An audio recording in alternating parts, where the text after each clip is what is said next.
과감할 때 과감해지지 못하고 과감하지 않아야 될 때 과감해지는 것 같아요. 근데 사실 지금은 과감해지면 조금 위험한 순간인 것 같긴 해요. 이제 못 참고 이제 막 들어가기에는. 맞아요. 주말 사이에 나오는 뉴스 중에 하나가 뭐가 있었냐면 개인 투자자분들의 계좌의 절반이 코스피 7000 시대임에도 불구하고 마이너스인 사람들이 더 많다. 그러면 이 마이너스를 플러스로 전환을 하려면 그 사람들은 선택지는 딱 하나입니다. 네, 돈이 넘치는 박스 돈박스에 오신 여러분 환영합니다. 라스트 730 진행을 맡은 아나운서 오세혁입니다. 2026년 5월 11일 오늘 증시 대단한 장 흐름이었습니다. 개인의 힘이 대단하다라는 것 지난주 금요일에도 얘기했는데 지난주 금요일 여러분 누군가가 와서 저희 방송을 좀 헤집어 놓고 갔습니다. 허리케인처럼 그분이 좀 사라졌습니다. 빈자리. 좀 허전할 수도 있겠지만 오늘은 정통으로 이분의 인사이트를 좀 들을 수 있지 않을까라는 생각이 듭니다. ISS의 김태성 본부장님 함께합니다. 어서 오십시오. 안녕하세요. 예. 지난주 재미는 있었습니다. 괜찮아요. 예, 재미는 있었어요. 예, 그런 날도 부정적인 의미 아니요. 예, 그런 날도 있어야죠. 예, 아무튼 지난주에 재밌게 방송했고 어떻게 오늘 또 다시 원래는 이제 스케줄이 아니었는데 좀 시간 내주셔서 감사합니다. 아닙니다. 예, 주말 좀 어떻게 보내셨어요? 너무나 마음 편하게. 주말이요? 네, 너무나 행복한 상상을 하면서. 네, 어떤 상상이요? 반도체가 올라갈 게 뻔하니까. 미장을 보면서 좀 느끼셨나요? 그렇죠. 지금 시장은 삼성전자와 SK하이닉스를 가지고 있는 자와 그렇지 못한 자로 나뉘는데 저는 기쁜 자와 속상한 자. 네, 기쁜 자에 좀 속하기 때문에 저는 상대적으로 그렇게 기쁘지 않기 때문에 근데 이거를 우리가 이제 좀 알려줘야 될 것 같아. 뭘요? 벌 때 다 같이 벌어야 되니까. 근데 이게 그 본부장님 알겠지만 사라고 얼마나 얘기를 했어요 방송에서. 그러니까 제가 금요일 날도 말했지만 지난 수개월 동안 괜찮다 사야 된다 그래, 얼마나 얘기를 했겠어요. 지금도 없으면 그 문제가 되는데 그래도 우리 구독자분들 이번 5월달을 어떻게 우리가 잘 이용해야 되는지 좀 이야기를 해줘야 될 것 같아요. 그러면은 결국엔 삼전 닉스. 결국엔 삼전 닉스인데 이제 어떻게 잘 사는지를 오늘 방송에 녹여내드려야죠. 잘 사는지 알겠습니다. 일단 오늘 시장 정리를 좀 먼저 해보면 코스피가 4.32% 오르면서 7,822 장중에는 거의 7,900까지도 찍을 뻔했습니다. 7,899까지 찍었다가 좀 빠지면서 장막판에 7,822선에서 마무리했고요. 이렇게 코스피는 뜨거웠는데 계속해서 약간 엇갈린 흐름들. 코스닥은 1207선에서 물론 이제 다행히도 장 초반에 많이 빠졌었다가 보합세로 마감을 하기로 했습니다. 이렇게 찬물, 뜨거운 물, 이 온도차가 계속해서 나오는 상황들.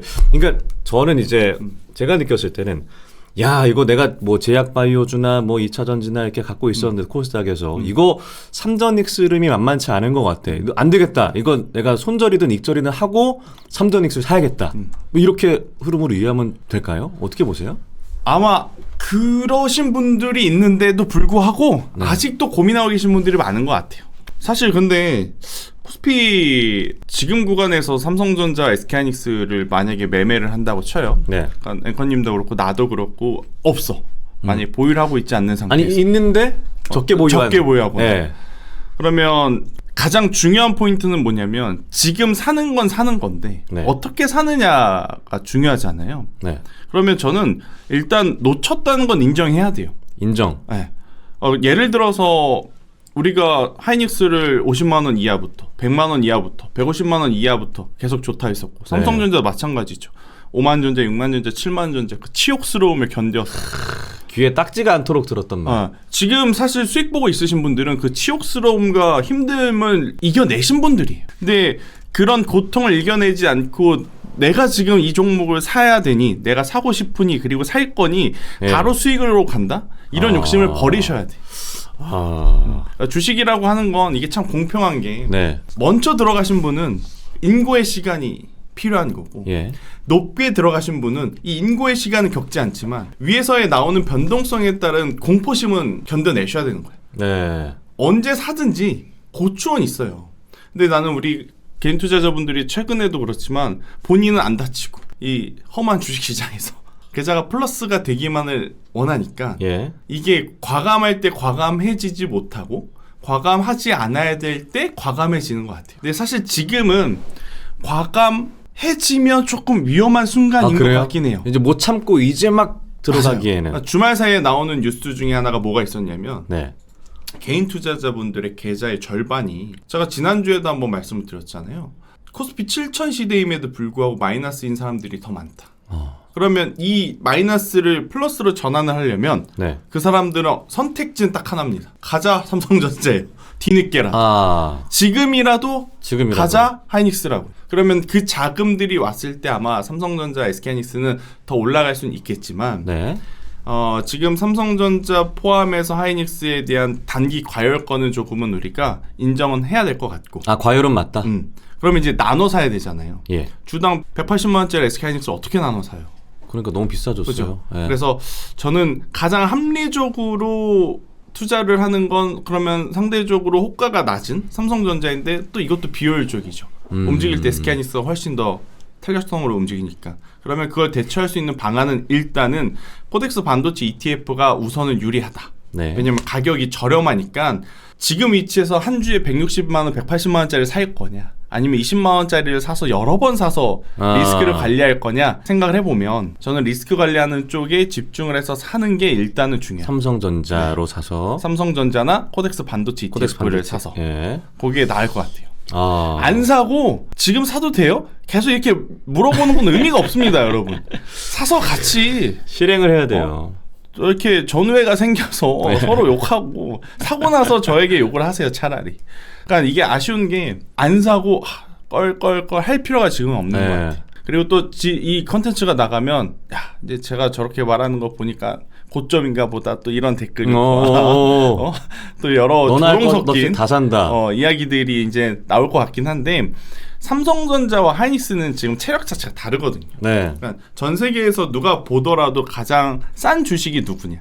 근데 이 가장 싼 주식의 전제 조건은 돈을 많이 벌면서 싼 주식이 누구냐. 그러면 그러니까요. 삼성전자, SK하이닉스이기 때문에 일단 물려도 한두 번은 살려는 드릴게 이런 수급이 들어올 수 있으니 우선 저는 반도체 쪽은 가지고 있어야 뭔가 나중을 좀 깨할 수 있지. 이게 없는 상태에서 소부장은 그럼 사면 안 돼요. 아니면 AR 소프트웨어 그러니까 다른 거 의미가 없다니까요. 의미가 없어요. 야, 오늘 봐봐요. 오늘 삼성전자 하이닉스만 가는 거예요. 만약에 다른 섹터 상승 종목이 너무 제한됐잖아요. 오늘 100 몇 종목밖에 그렇죠. 안 됐죠. 예. 그러니까 섹터라도 같으면 그나마 괜찮은데 네. 만약에 다른 섹터를 가지고 있다? 그럼 다 박살인 거죠. 그러니까 오늘의 예. 그 공포감을 저는 좀 기억을 하셔서 물려도 여러분만 힘든 게 아닙니다. 만약에 삼성전자, SK하이닉스 우리가 우스갯소리지만 지금 사서 물리면 전 국민이 힘든 거예요. 그렇죠, 그렇죠. 차라리 그게 낫지. 예. 다 보는데 나 혼자 못 보는 것보다 다 힘들 때 같이 힘들고 같이 환호할 때 같이 환호하고 이게 낫다는 거죠. 그러니까 오늘 제가 이제 경제방송 마치고 같이 이제 식사하는 자리가 있었는데 네. 거기서도 주제가 3조 닉스예요. 누군가는 뭐 그래도 담았다, 다행히 담았다, 누군가는 못 담아서 아쉽다 그런 토로의 어떤 현장들. 근데 공통적인 게 뭐냐면 물론 이제 말을 할 때는 누군가는 좀 많이 사놓은 분들은 그냥 미소를 짓고 있겠지만 누군가는 속상하기가 아쉬워하고 다들 아쉬울 수도 있겠다라는 생각이 들었어요. 그러니까 그럼요. 누군가는 지금 많은 수익을 보고 있지만 그래도 더 담았으면 혹은 더 낮은 평단이었으면 이런 욕심이 있을 거고 못 산 사람들도 늦게라도 들어갈 걸. 그러니까 누구도 만족 못하는 장이 아닌가? 막 그런 생각이 들기도 하네요. 근데 생각해보면 예. 주식시장에서 그러니까 주식판 안에서 지금 삼성전자가 뭐 1년 기준으로 봤을 때 뭐 3배? 네. 뭐 SK하이닉스 같은 경우에는 뭐 8배 막 이렇게 올라왔잖아요. 예. 그런 종목이 아예 없다가 이번에 한두 개 나온 건가? 생각을 해보면 또 그건 아니에요. 주식시장에 널렸어요, 사실.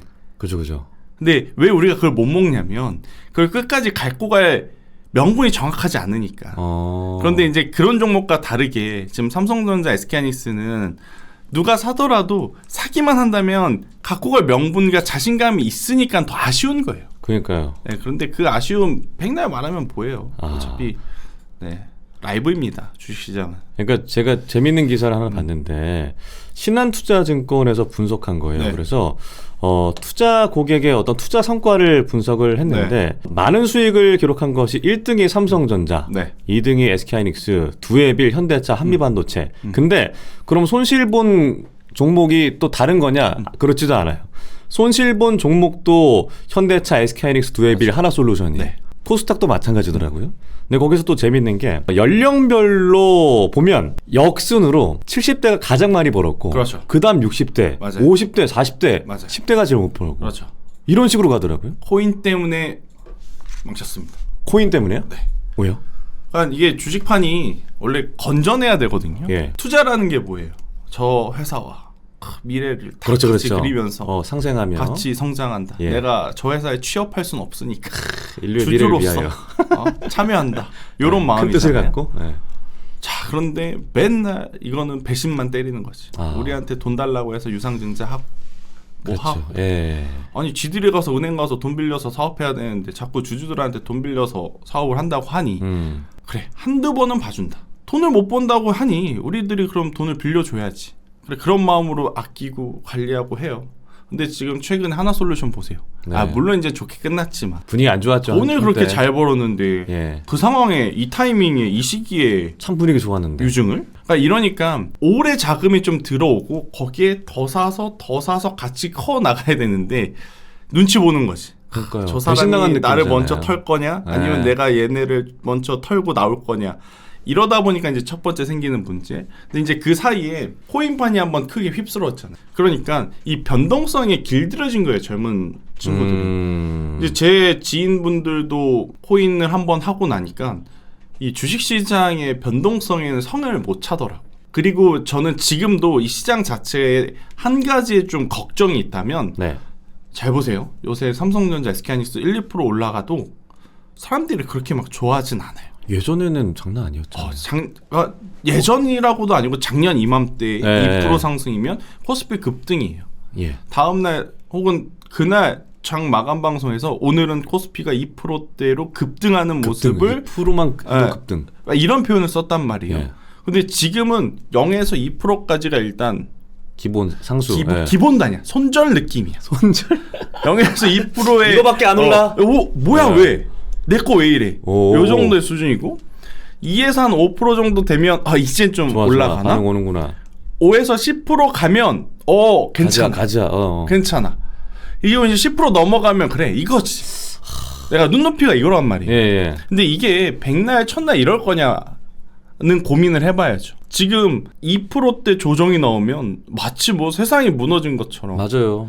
와 이거 그렇게 오른 거 생각 안 하고. 뭐 증시 무너지는 거 아니야? 네. 라고 생각이 들 정도로 막 여기저기서 난리도 아니더라고. 아마 7천 깨지만 7천 붕괴도 나올 거예요. 그러니까요. 네. 근데 이게 이런 변동성에 한번 우리가 익숙해지면 네. 우리가 근 10년간 봐왔던 만약에 박스권 장세에 왔을 때 저는 개인 투자자분들이 참 버텨내기가 어려울 것 같다는 생각을 해요. 물론 그런 게 온다는 건 아니지만. 끔찍하죠. 네. 지난 2010년대. 그러면 우리가 올바른 투자자로서 시장에 오래 살아남으려면 그러니까 이건 저의 개인적인 생각입니다. 여러분들 수익을 많이 낸 사람이 오래 있지 못하더라고요. 그러니까 저는 뭐 수익이 엄청나게 이번 분기에 막 200% 300% 계좌 기준으로 벌다가 조정 나왔을 때 마이너스 20에서 마이너스 30% 정도로 막으면 괜찮은데 만약에 네. 200% 벌었는데 마이너스 100% 마이너스 150% 날라가 버리면 이 앞에 번 게 의미가 없잖아요. 그렇죠. 의미가 없잖아요. 결과가 중요하니까. 그래서 그런 혹시 모를 변동성을 생각을 한다면 지금부터라도 네. 저는 기준이라는 걸 좀 만들었으면 기준 좋겠어요. 어떤 기준이요? 예를 들어 내가 만약 오늘 지수가 네. 2%대 상승을 한다. 네. 그러면 나는 앞으로 매수를 할 때 장중에 점심때까지 기다렸다가 상승을 하면 상승한 날 종가에 뭐 1차 매수를 한다. 아니면 하락한 날 나는 음봉 매수를 좋아한다면 조정이 나온 날 종가에 1차 매수를 한다. 그리고 가지고 있는 종목을 매도를 할 때도 고점 대비 대형주라면 마이너스 5% 정도 고점 대비 밀리면 나는 그때서부터 분할 매도를 한다.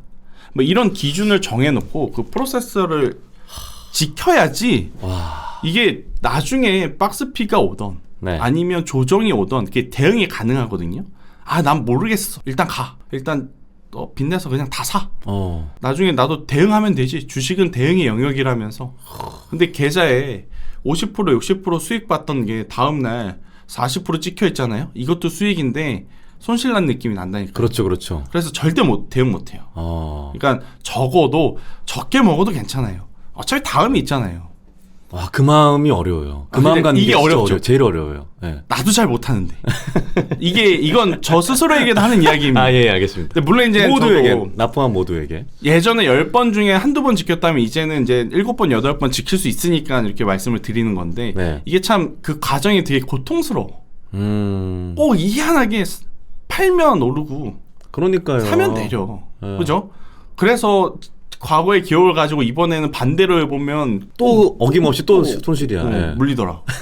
그래서 이게 시장을 이겨먹으려고 하니까 안 되는구나. 난 그냥 이길 수 내가- 없다라는 걸 인정. 내가 그냥 네. 기준을 정해서 하고 가면 이거는 이제 나의 영역은 아니니까 이거를 일단 받아들여야 예. 뭔가 돼요. 아. 지금 제 주변에 이제 부모님들 나이대가 이제 70대 초중 이제 그렇죠, 예. 많게 되면 이제 80대까지도 있으신데 자녀들은 지금 죽을 등 살등해. 내 친구들은 오늘 삼성전자 사야 돼. 근데 명절 때 갔다 오면 야, 우리 어머니 아버지 계좌 왔는데 내가 이게 그때 맞냐? 사라고 했던 거야. 야 이게 맞냐? 그냥 내가 매수하라고 말씀 그냥 흘렸는데 그거 사고 가만히 있었는데 정직하게 그게 딱 샀고 몇백 프로더라. 기다렸어. 와. 이렇게 돼버리는 거예요. 그러니까 우리가 투자의 본질 가치를 생각을 해보면 뭐 사고 팔고도 좋고 단타도 좋고 트레이딩도 좋지만 결국엔 그거 우리 다 알잖아요. 네. 우리는 그렇게 안 될 거라는 거예요. 알면서도 해보는 거잖아요. 나는 아니겠지라는 마음으로. 안 됩니다, 여러분. 안 돼요. 일침. 그거 10,000명 중에 1명, 2명 될까 말까인데 일단 안 됩니다. 그거를 받아들이고 그러면 할 수 있는 최선의 전략을 세우셔야 이게 살 수 있지. 그리고 팔 수 있지. 안 그러면 계속 꽁무니 쫓아다니다 끝나요, 주식이. 그 기준을 세운다는 거. 네. 요즘 이 포모 장세 이런 것들을 어떻게 좀 끌고 가야 할지 일단 종목 얘기를 좀 해볼게요. 네. 일단 시간이 벌써 이제 7시 47분 50분을 향해 가고 있는데 일단 넥스장을 한번 좀 보도록 할게요. 지금 괴리율이 어떻게 나타나고 있는지 조회를 좀 해보도록 하겠습니다. 코스피 위주로 좀 보면 삼성 SDS 그리고 대덕, 한샘, NHN, 삼성증권 등등 좀 어떤 종목이 좀 눈에 들어오세요? 저는 일단 그 전에 요거부터 하나 좀 보여드리고 갈게요. 예. 제가 화면 한 번만 잡아주세요. 제가 네. 반도체 로봇을 하나로 묶고 2차전지와 제약바이오를 이렇게 하나로 묶었어요. 네. 이렇게 쓴 이유가 있습니다. 자, 오늘 이게 올랐죠. 이게 코스피. 코스피 기준으로 좀 더 크게 한번 볼까요? 이제 아마 잘 보이시죠? 네, 잘 보입니다. 네, 반도체 로봇은 오늘 상승 섹터고 그렇죠. 2차전지와 제약바이오는 많이 하락 빠졌어요. 섹터예요. 네. 자, 이게 이제 외국인의 지금 전략, 기관의 전략을 알고 봐야 돼요. 종목을 보더라도. 네. 자, 기관은 반도체 로봇을 매수하면서 롱을 치면서 네. 혹시 모를 리스크에 대비해서 무엇을 숏을 쳤는가? 2차전지와 제약바이오를 숏을 쳤습니다.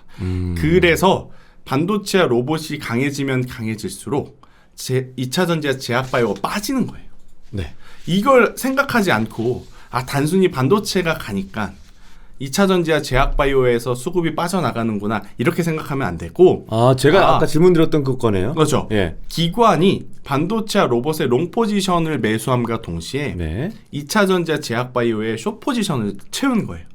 지금은 미국과 이란이 좋다고는 하지만 여러 가지 어떻게 보면 지정학적 리스크는 남아있는 상황이고 네. WTI 유가도 지금 보면 95%대 막 왔다 갔다 95달러대 95 왔다 갔다 하나요. 예. 지금 실시간으로 보더라도 꽤 높죠. 97 배럴당 지금 97불이에요. 예. 그러니까 다 롱을 칠 수가 없는 거예요. 그래서 반도체와 로봇의 매수 포지션을 잡는과 동시에 2차전지와 제약바이오의 숏을 지금 잡아놓은 상황이에요. 자, 이것을 일단 머릿속에 기억을 해두고 기억을 하고 간다면 우리 구독자분들 중에 나는 달리는 말에 올라탈 거야. 그러면 반도체 로봇을 사야죠. 그렇죠. 일단 섹터는 고르는 거죠. 네. 근데 반대로 나는 그러면 조정을 받고 있는 2차전지와 제약바이오를 지금 담을래? 라고 하면 일단 이 섹터는 관심 리스트에 넣어두는데 타이밍을 언제로 잡느냐? 네. 반도체 로봇이 밀릴 때 꺾일 때. 2차 전지 제약바이오가 같이 꺾이면 아직도 롱 포지션과 숏 포지션이 걸려 있는 거잖아요. 네. 반대로 반도체 로봇이 빠지면서 숏 포지션이라고 생각했던 2차 전지와 제약바이오에서 플러스로 돌아오면 이건 이제 숏 포지션이 풀린 거라고 생각을 하면 되거든요. 이렇게 되었을 땐 숏 커버링이라고 하죠. 네. 이쪽에서 지금 손실난 만큼 이쪽에서 수익을 보려고 수급이 들어오는 현상이 나타나요. 그때를 타이밍을 잡으면 되는 거예요. 무조건 떨어지는 칼날을 오늘 떨어지니까 주워야지가 아니라. 알테오젠 나 지금 사야 돼. 리가켄바이오 사야 돼.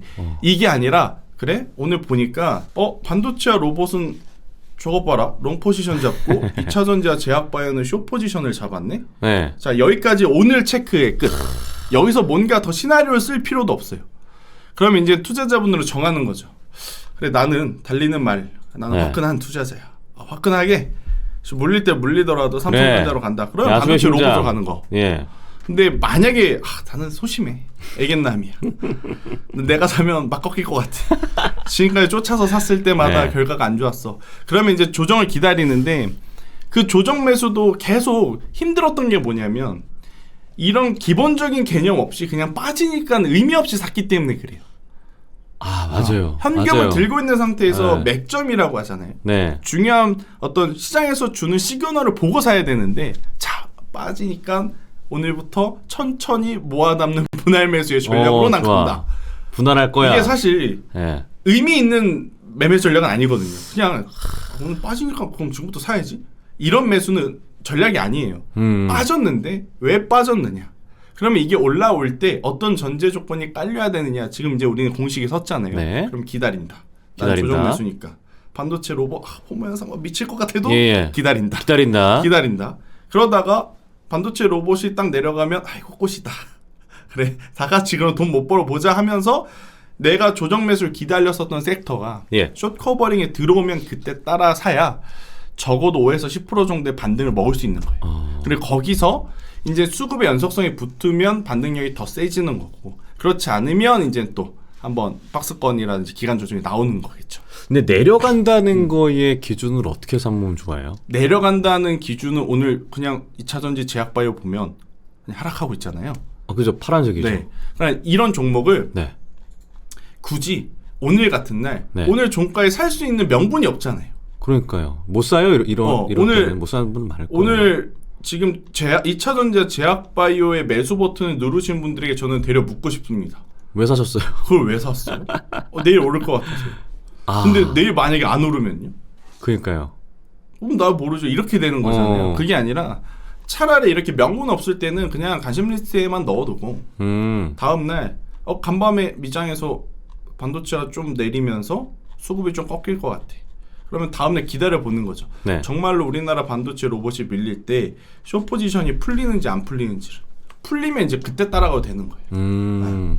저는 항상 그렇게 매매를 해왔고 지금 장에서 저는 여러분들이 그것을 좀 하는 게 좋을 것 같다는 생각을 하는데 이것도 한 번, 두 번 들어서는 좀 어려워요. 그러면 가장 대안이 되는 종목을 제가 찾아왔습니다. 예를 들어서 증권주.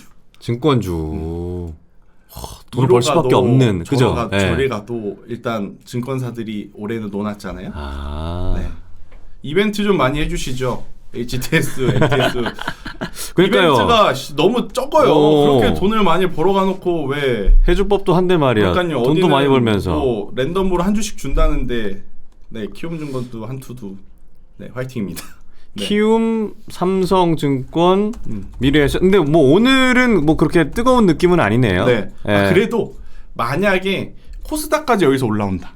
코스닥 가져간다. 그러니까 나는 섹터를 골랐는데 반도체가 과열권이라서 반도체가 쉬어. 그러면 그 수급이 코스닥으로 왔을 때 그러니까 숏커버링이 만약에 2차 전지와 제약바이오로 나오게 되면 코스닥이 따라 올라오겠죠. 왜냐하면 2차 전지와 제약바이오가 또 많은 쪽이 코스닥이니까. 그러면 코스닥이 뭐 3,000까지 바라지도 않아요. 그럼요. 그러니까 여기서 전국 만약에 좀 바라지 않습니다. 1,500포인트까지만 넘어가도 증권주는 또 스물스물 또 올라올 요소가 되니까.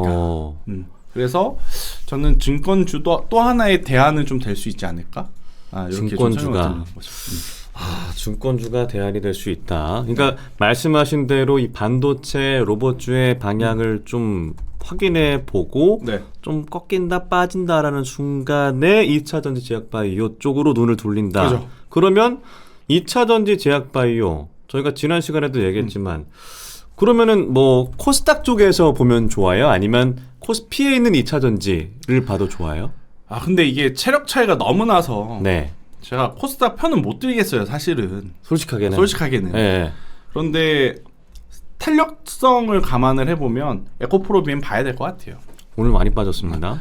5%? 한 6% 빠졌는데 뭐 언제든지 나올 수 있을 법한 조정의 구간에서의 이제 조정이었고 네. 저는 지금의 구간에서 다시 24만 원이라는 가격대 위로 올라왔을 때 그러니까 지금 시장의 시선 자체가 2차 전지를 바라보는 시선이 조금씩 뭐라 그래야 되죠? 긍정적으로 바뀌고 있잖아요. 네. 그래도 제약바이오보다는 나은 것 같아. 2차 전지가 이런 분위기. 네. 제약바이오는 사실 이번에 삼천당제 얻어맞고 그러니까요. ABL 얻어맞고 뭐 그 셀트리온 좋은 게 최대 별로 없어요. 실적 지금. 나왔는데 예. 올라오지도 못하고 삼바는 노조가 네. 또 문제가 있고 최근에 뭐 금리 인상 얘기도 나오고 있고. 그래서 제약바이오가 참 4월달 5월달이 되게 학회가 많아서 네. 뭐 아스코라든지 뭐 AACR이라든지 이런 것들은 움직일 만한데 타이밍을 놓친 것 같거든요. 뭐 열심히 지금 막 임상하려는 기업들 많죠. 네. 단일항체로 보면 리가켄바이오도 괜찮은 상황인 것 같고 그리고 오늘 또 큐라클이라고 하는 기업이 네. 미국 한번 큐라클 말랑구미 한번 볼게요. 예. 슈라클. 네.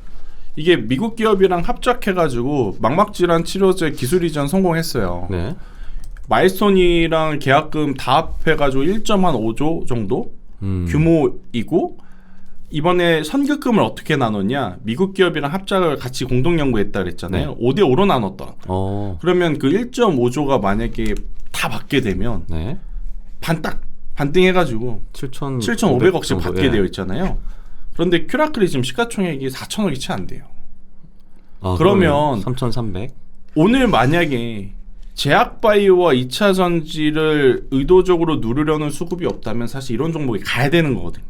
그러니까요. 가야 되는 네. 거예요. 그럼 여러분들이 봤을 때 2차 전지는 탄산 리튬 가격이 여전히 높고 그리고 유럽에서의 판매량 괜찮으니까 조정이 나와도 에코프로비엠은 괜찮다고 보고 네. 또 제약바이오 안에서도 이렇게 굉장히 좋은 뉴스가 나왔음에도 불구하고 섹터 분위기가 안 좋으니까 조정이 나오는 쪽은 관심 리스트 정리할 때 그냥 1순위로 올려놓는 거죠. 그래, 내가 만약에 다시 아까 그 얘기로 돌아가서 반도체와 로봇에서 조정이 나왔을 때 2차 전지와 제약바이오의 숏 커버링 물량이 나오면 그러면 2차 전지에서는 에코프로비엠, 제약바이오에서는 뭐 큐라클과 같은 기업들 요게 이제 관심 리스트의 1순위가 되는 거죠. 단순히 제약바이오 1위 기업 알테오젠 그런 게 아니라 알볼이 얘기했죠. 네. 알테오젠, 뭐 보로노이, 뭐 리가켄바 이렇게 적어놓으시겠지만 지금은 그게 아니라 조정을 노릴 때는 반등이 나왔을 때 가장 세게 나올 쪽은 전혀 펀더멘탈적으로 문제가 없는데 빠진 쪽. 그런 쪽이 유리하다.